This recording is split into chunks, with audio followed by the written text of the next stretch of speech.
नमस्कार दोस्तों, आपका बहुत बहुत स्वागत है हमारे YouTube चैनल थ्री ट्यूटर में। केंद्रीय विद्यालय में कक्षा 1 के लिए ऑनलाइन एप्लीकेशन फॉर्म भरना स्टार्ट हो गए हैं। पेरेंट्स को ऑनलाइन एप्लीकेशन फॉर्म को लेके बहुत सारे डाउट्स हैं, उसमें बहुत सारी चीज़ें हैं जो कन्फ्यूज़न की स्थिति बना के रखी हैं। तो ऐसे ही मैंने कुछ पॉइंट्स नोट किए हैं और उस पर मैंने क्वेश्चनेयर तैयार किया है, तो उसका मैंने कुछ जवाब देने का कोशिश किया है और इसका जो सोर्स है वो ऑफिशियल सोर्स है। तो चलिए नज़र डालते हैं इन क्वेश्चंस पर क्या क्वेरीज़ हैं। तो पहला क्वेश्चन है, what are the KV shift 1 and KV shift 2। तो केंद्रीय विद्यालय शिफ्ट 1 और शिफ्ट 2 क्या है, ये आपको कहाँ देखने को मिलेगा।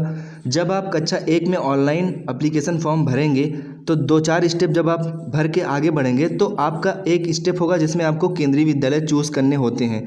उनमें 3 चॉइस होती है, चॉइस 1, चॉइस 2, चॉइस 3। तो आप 3 केंद्रीय विद्यालयों में चूज़ कर सकते हैं। जैसे ही आप अपना स्टेट सेलेक्ट करेंगे तो आपके स्टेट के सारे जो केंद्रीय विद्यालय हैं वो लिस्टेड हो जाएंगे, लिस्ट में आने लगेंगे। तो क्या होता है कि कई जगह पे आप देखेंगे कि केंद्रीय विद्यालय, सेम केंद्रीय विद्यालय का 2 जगह नाम होता है, शिफ्ट 1 और शिफ्ट 2। तो शिफ्ट 1 क्या होता है, शिफ्ट 1 ये होता है कि केंद्रीय विद्यालय तो एक ही है, लेकिन उसमें एक शिफ्ट सुबह में चलती है और एक शिफ्ट दोपहर में चलती है। एक मॉर्निंग शिफ्ट होती है, एक आफ्टरनून शिफ्ट होती है। तो आप अपने सूटेबिलिटी के आधार पे इसमें आप शिफ्ट सेलेक्ट कर सकते हैं। चलिए नेक्स्ट देखते हैं। नेक्स्ट क्वेश्चन यहाँ पे आ रहा है कि is a service certificate mandatory for all categories. यहाँ पर कह रहा है कि क्या जो सर्विस सर्टिफिकेट है वो सभी कैटेगरी के लिए मैंडेटरी है। तो चलिए इस पर देखते हैं कि क्या कहता है। तो जो सर्विस सर्टिफिकेट होता है वो सभी कैटेगरीज़ के लिए मैंडेटरी होता है एक्सेप्ट 1 कैटेगरी, जो कि लास्ट कैटेगरी है। उसमें जो चिल्ड्रेन एनी अदर कैटेगरी के होते हैं, मतलब स्पेशल कैटेगरी को छोड़ के जो एनी अदर कैटेगरी के चिल्ड्रेन होते हैं उनका जो है, children from any other category, उनका जो है ये सर्विस सर्टिफिकेट देना मैंडेटरी नहीं होता है। बाकी जो भी स्पेशल कैटेगरीज़ हैं, जैसे grand children of KVS employee, grand children of retired KVS employee, child of working KVS employee, retired child of retired KVS employee, ये सबको आपको सर्विस सर्टिफिकेट देना होगा। चलिए नेक्स्ट देखते हैं। क्वेश्चन 3 है, इसमें है कि after filling the application form do I have to submit the print out form to concern KV. मतलब ये कह रहे हैं कि हमने ऑनलाइन एप्लीकेशन तो भर दिया, ठीक है, अब उसका प्रिंट आउट भी निकल आया, ठीक है, सक्सेसफुली भर दिया और उसका प्रिंट आउट निकल आया, तो क्या उसकी जो हार्ड कॉपी है वो हमें कंसर्न केवी में जिस विद्यालय के लिए हम भरे हैं, क्या उसमें ले जाके उसकी हार्ड कॉपी भी सबमिट करनी पड़ेगी या फिर ईमेल के थ्रू सेंड करना पड़ेगा। तो मैं आपको एकदम स्पष्ट बता दूं, ऐसा कुछ नहीं करना है। आप ऑनलाइन एप्लीकेशन फॉर्म भर दिए, आपका एप्लीकेशन ऑटोमेटिकली सिस्टम से पहुंच जाएगा। जिस भी केवी के लिए आप अप्लाई किए हैं वहाँ पर आपका डेटा जो है वो पहुंच जाएगा। आपको हार्ड कॉपी सबमिट नहीं करनी है। अगला क्वेश्चन देखते हैं। इसमें लिखा है कि अगर हमें कोई क्वेरी हो रिगार्डिंग एडमिशन, अगर हमें कोई क्वेरी हो रिगार्डिंग एडमिशन तो हमें किससे कांटेक्ट करना चाहिए जिससे कि हमें ऑफिशियल इन्फॉर्मेशन मिल सके। तो इसका जो आंसर है वो बहुत सिंपल है। आप जिस केवी में एडमिशन के लिए अप्लाई किए हैं वहाँ के प्रिंसिपल से अपनी क्वेरीज़ कर सकते हैं, उनसे पूछ सकते हैं अपने वार्ड के एडमिशन के बारे में। सारी इन्फॉर्मेशन वहाँ से, वहाँ के प्रिंसिपल के द्वारा आपको दी जाएगी, आपको मिल जाएगी। तो अगला क्वेश्चन देखते हैं। अगला क्वेश्चन क्या है कि admission of twin triplet girl child under single girl child quota. तो एडमिशन ऑफ ट्विन मतलब कि अगर 2 गर्ल चाइल्ड हैं, ओनली 2 गर्ल चाइल्ड हैं, ठीक है, ट्विन है, या फिर 3 गर्ल चाइल्ड हैं किसी के, तो उनका कैसे सिंगल गर्ल चाइल्ड कोटा में एडमिशन होगा। तो सबसे पहले आपको क्या करना है कि अगर ट्विन्स हैं तो दोनों का सेपरेट एप्लीकेशन फॉर्म आपको भरना होगा, ठीक है, दोनों का सेपरेट एप्लीकेशन फॉर्म आपको भरना होगा। ट्रिपलेट हैं तो तीनों का सेपरेट एप्लीकेशन फॉर्म भरना होगा, अलग अलग, ठीक है। उसके बाद वहाँ पर आप सेलेक्ट करेंगे, जो कैटेगरी होगी वो सिंगल गर्ल चाइल्ड की कैटेगरी होगी, तीनों का और दोनों का। अगर ट्विन्स हैं तो दोनों का और ट्रिपलेट हैं तो तीनों का, ठीक है। उसके बाद क्या करेंगे, उसके बाद जब आप स्कूल सेलेक्ट करने लगेंगे तो तीनों का जो तीनों स्कूल सेलेक्ट करेंगे, ठीक है, या फिर दोनों का जो तीनों स्कूल सेलेक्ट करेंगे उसमें आपको सेम सेट ऑफ स्कूल्स लेने हैं, ठीक है। जैसे एक के लिए आप जो केवी ले रहे हैं वही केवी आप दूसरे के लिए भी लेंगे, और इन केस आप ट्रिपलेट अगर आप एक के लिए जो केवी ले रहे हैं वो अदर दोनों के लिए भी वही केवी लेंगे, ठीक है। तो set of schools, set of KV आपके सेम होने चाहिए। उसके बाद क्या होगा कि अगर ट्विंस है तो दोनों में से किसी एक का आप एप्लीकेशन फॉर्म खोलिए, वहाँ पर आपको एक लिंकिंग कोड जनरेट करना पड़ेगा। ध्यान रहे कि जो लिंकिंग कोड होगा वो सिर्फ और सिर्फ वन टाइम जनरेट होता है, दोबारा जनरेट नहीं होता। वो लिंकिंग कोड जनरेट हो गया तो उस लिंकिंग कोड का यूज़ करते हुए आपकी जो दूसरी चाइल्ड है उसका फॉर्म आप सबमिट करें, और दोनों फॉर्म लिंकिंग कोड के जरिए लिंक हो जाएगा और फाइनल सबमिट हो जाएगा। तब वो दोनों ट्विंस जो हैं, जो ट्विंस गर्ल चाइल्ड हैं, उनका जो फॉर्म है वो अंडर सिंगल गर्ल चाइल्ड की कैटेगरी में आएगा। और इन केस आप ट्रिपलेट किसी एक का आप जो है generating code, linking code generate कर लीजिए, उसका यूज़ करते हुए अदर दो का फॉर्म जो है लिंक करिए, उसके बाद फाइनल सबमिट करिए, तो फिर तीनों का जो एप्लीकेशन होगा वो कंसर्न होगा under single girl child.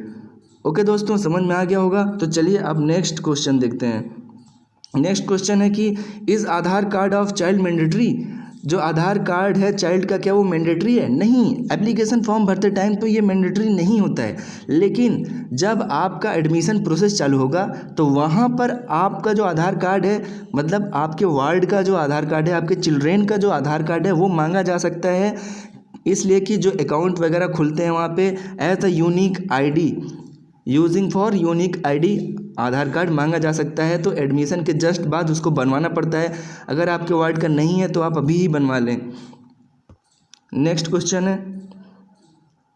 Question है कि what is MP quota? MP quota क्या होता है? एमपी कोटा से 10 एडमिशन एवरी ईयर कक्षा 1 से 9 तक होते हैं, ठीक है। इसके लिए आपको क्या होता है कि आपको खुद का आवेदन बनाकर एमपी के पास ले जाके देना होता है।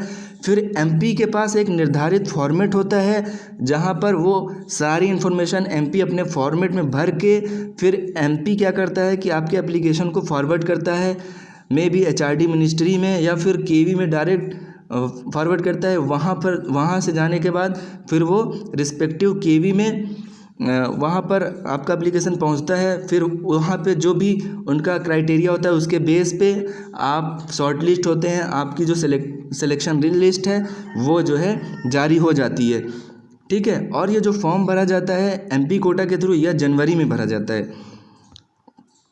चलिए नेक्स्ट में देखते हैं कि application under right to education, RTE quota क्या होता है? आरटीई में सभी आरक्षित वर्ग के लोग, मतलब जो रिजर्व कैटेगरीज हैं, ओबीसी, नॉन क्रीमी लेयर, ठीक है, एससी, एसटी, और आपका जो है पीडब्ल्यूडी होता है और ईडब्ल्यूएस, ये जो रिजर्व कैटेगरी हैं ये सब आरटीई के अंदर अप्लाई कर सकते हैं। 25% जो सीट होती हैं वो आरटीई के लिए रिजर्व्ड होती हैं।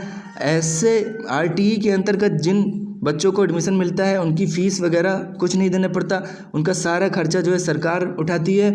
हाँ, लेकिन इसके लिए एक शर्त है जिसको आप नोट डाउन कर लीजिए कि जो आपका केवी है जिसके लिए आप अप्लाई कर रहे हैं, अगर वो सिटी में है, शहर क्षेत्र में है, अर्बन एरिया में है तो वो 5 किलोमीटर के रेंज में होना चाहिए आपके घर से, और अगर वो रूरल एरिया में है, ग्रामीण एरिया में है तो 8 किलोमीटर के रेंज में होना चाहिए दोस्तों।